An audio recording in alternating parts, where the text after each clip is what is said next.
Welcome back to the neighborhood, boys and girls. Our first guest of the night is Michelle Stella from Remax One. Michelle, welcome to the neighborhood. Thank you so much. Thank nice you. to be here. This is, we talk about a lot of personal stuff and not just real estate here, but it's really cool because we've had a bunch of conversations on Facebook, but I don't know, we might have met one time at a closing before, but it's crazy. I was just talking to another realtor today. You feel like you know people in social media. So we had conversations and we were talking about your kids and I was like, oh, I remember your son, and you're like, oh yeah, he graduated 5 years ago. I'm thinking to myself, man, that's crazy how you know time flies, things go, and social media has allowed us. There are bad things about social media, but there are good things where you get all these connections and you see people and you kind of feel like you know them even Very if you true. don't Very really true. know. Yes. So talk a little bit about pre-real estate legend Michelle Stella. we'll go with Michelle as the mom person. A little bit about your journey pre-real estate and how you got to where you're at. So, going way back, I was actually, I went to Drexel for hospitality management. Okay. And I was actually a hotel manager in the casinos and was assistant GM for a property in Philadelphia. And then went on to be a sales manager for a property in Philadelphia. And then when I had my kids, I was a stay-at-home mom for a while, which I loved. And soon after that, when I was going back to work, I was looking for a career that would kind of mesh my skills. And having been in hospitality management, I think that industry kind of is a nice conduit into real estate. Sure. And not only that, but growing up, my dad actually owned a construction company. So I was really familiar with construction, comfortable in that arena. So kind of meshing the two together, I thought, real estate is probably a good fit for me. So that's kind of how I came to that. Nice. So do you think because, real estate tends to be a male-dominated, or used to be a male-dominated business, do you think your construction background that also tends to be a male-dominated business gave you a kind of little leg up where you were not uncomfortable dealing with? I think any familiarity with something like that, with construction, is very, very helpful. Not saying that I understand every type of architecture or what goes on or the finer nuances, but there was definitely a comfortable feel, so that was a nice segue. But it is male dominated, but I feel like the landscape is kind of changing. Sure. And what I love, I always said is, I don't mind being underestimated. Underestimate me, and Yeah. It's all good because you get to kind of lead with your knowledge and your customer service and your ethics and everything, and pretty soon that's pretty even playing field. Do you get a little bit of extra satisfaction when you outperform because of the female presence or whatever? Do you look at it like, I'm in the top 10 and there's only 2 other women or something like that? Yeah, I mean, there is, it's kind of a double-edged sword because there is a part that I'm really proud. When I first went into real estate my first year, I was Rookie of the Year in a very large company, and I was super proud of that. And I thought, wow, that's so cool, But it's also a little bit, it's like, hey, where are my girls, Right. But I think I've met so many amazing women and men in this field, in not only real estate, but in mortgage and title and kind of every related field, that it's been really nice. So I think, like I said, the landscape is changing now that it's 2022, and there's a lot of diversity coming into real estate, which is wonderful. Sure. Do you tend to have a niche client that you gravitate towards? Is it more the step-up buyer who's selling and buying, or first-time buyers or investors, or you have anyone that you kind of are gravitated to all the time? It's funny because I would say if I had a niche, it would probably be step-up buyers. But I work a lot off of referral.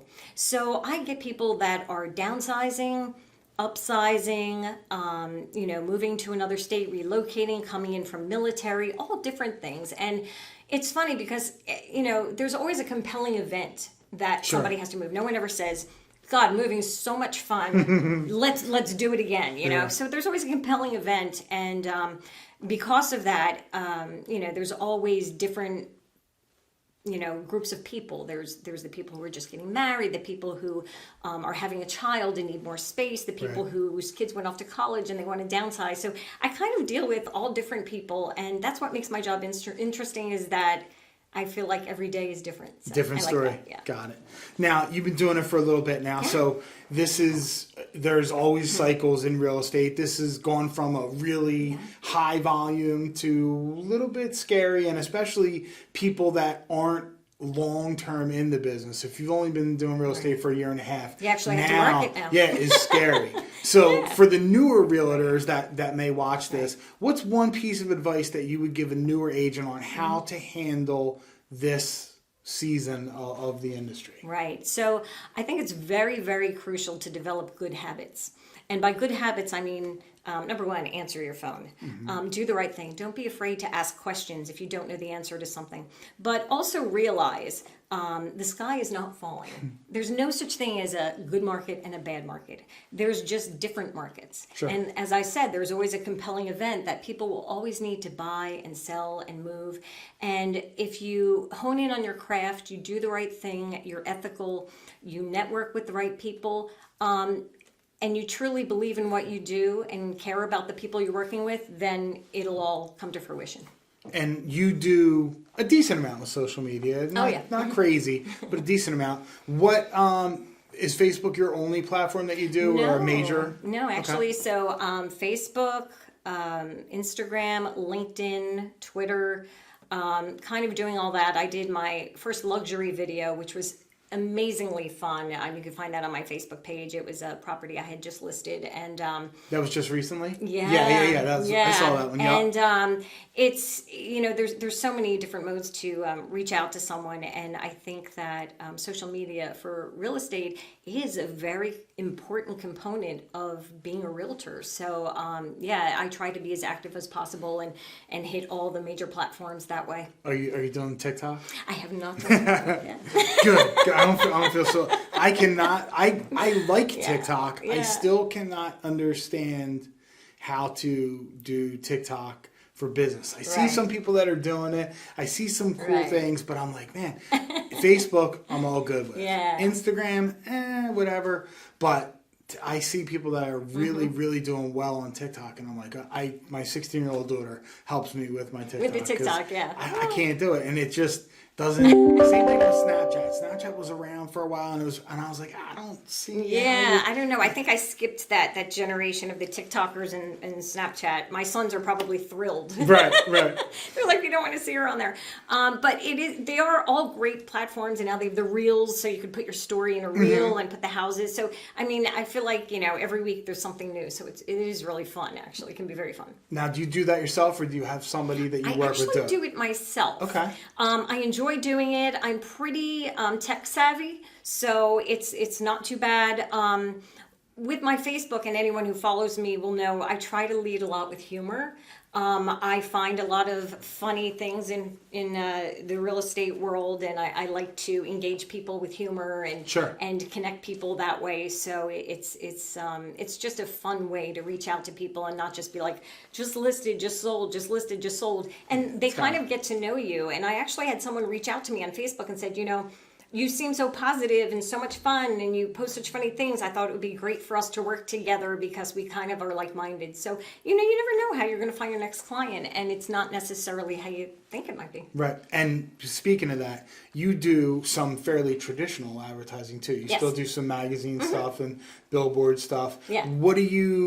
Is there any that you favor more than the other? What is more successful? Are you getting to the end like, hey, I'm doing the magazine, but I think that's going to stop soon because I'm not sure how many people read the magazines? No, I think all types of media are important when you're building a brand, which is essentially what we're doing. I mean, at the end of the day, people know, oh, Michelle, but they don't say, oh, Michelle Remax. They know Michelle because I'm the realtor, and sometimes they don't even remember the company, but they remember you. Right. So it's important to build that brand. And I have had billboards. I've had 2 billboards in the past, and they were received really well. And I do Homes and Land magazine. I do South Jersey magazine. I try and kind of do a little bit of everything. And that's another thing that, maybe in 2006 and again in 2020, 21, you put a sign in the lawn, you put the home in the MLS, you're done. It's not like that anymore. So we do have to market. Marketing is a very important part of any business. And, essentially just build our brand and let people know who we are and that we could be the right fit for them as their realtor. Nice. All right, let's go forward a little bit. 2024, September. Wow. What are some of your goals, some of your things, whether it's business, life, whatever? What do you have on your vision board to accomplish in the next 2 years coming up? Good question. So about a year ago, I took on a business partner, and we actually, I hate the word flip because it has such a negative connotation, but we renovate and sell homes, and we've done quite a few already. And it's been a wonderful, wonderful journey. The name of the company is Silver Lining Properties. Yeah. And the reason I came to them was because I actually listed and sold a few of their properties, and I saw the ethical approach. The right thing was always done, and we had just similar beliefs and styles.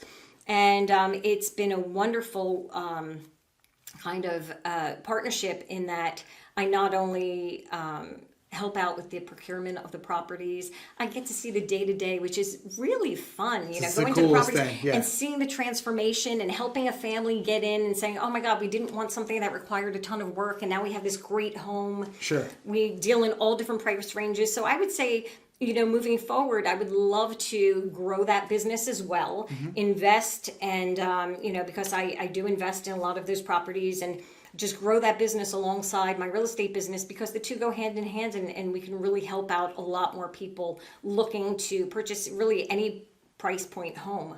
Right now we have 4 projects going on, which will be anywhere from the high 2s to $1 million. Right. So there's something for everyone. So I would say moving forward, I'd love to always continue to work with my buyers and sellers, because that is what I enjoy and that's my passion. Right. And then grow this alongside and continue to mesh the two. Nice. Any buy and hold stuff, or are you just doing...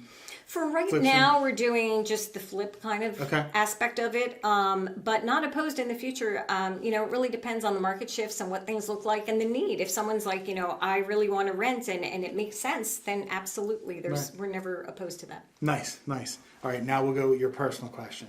Go music. Oh, if you could have any musician, band, anyone throughout history come to your house and play 2 songs, who would the musician / band be, and what would the 2 songs be that you'd want to hear? Oh my gosh, this is hard. You're going to stump me on this. So, I would say, since Keith Richards is probably going to be alive forever, so he could come to my home, 10 years, 20 years from now, he'll still be around. So I love the Rolling Stones. Okay. I would say that for my husband... Okay. He loved Frank Sinatra, and I would absolutely agree that he would have to come to our home and play My Way for him. My Way? That's awesome. And if the Rolling Stones were coming, what would your Rolling Stones song be? It's just probably Start Me Up. I know Okay. that's not their fan favorite, but it's just a nice song to get you, kind of put you in the mood and get you going. But I do love country music. I will be honest with you that I love country music, yes. When I was in 7th grade, I was a huge Rolling Stones fan. I had the Tattoo You shirt, which is Start Me Up and Paint It Black and all that. So I would like to see the Rolling Stones too. There's so many. That was a hard question because literally I could probably rattle off 20 of them because I love music. So. Awesome. Michelle, thank you so much for coming in. We'll be right back with the next guest on Mr. Mortgage's Neighborhood.